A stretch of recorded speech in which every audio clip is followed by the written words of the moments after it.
Hello, guys. Today in this video I gonna show you how to make admin app in Kodular. If you still haven't installed the Aia Store App, then please install it. So without any ado, let's start today's video.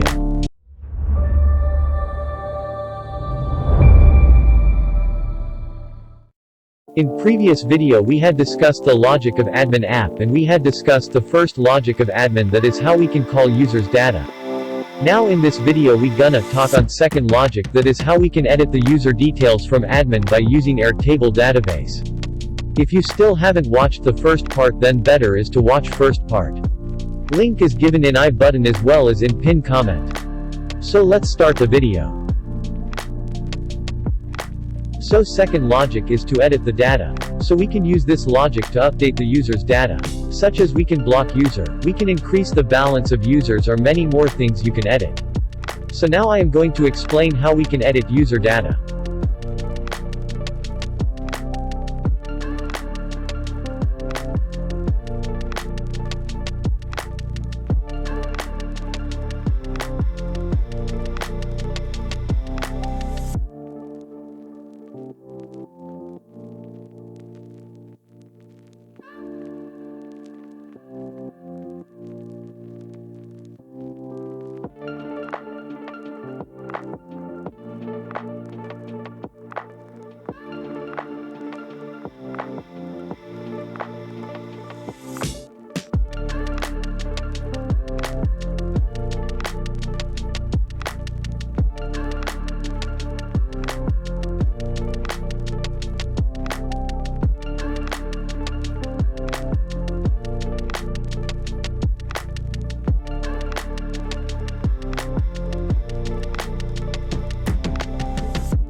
That's it. Thanks for watching the video. If you like the video, then please hit the like button and give your valuable comments. Till then, be happy, keep coding. I will see you in next video.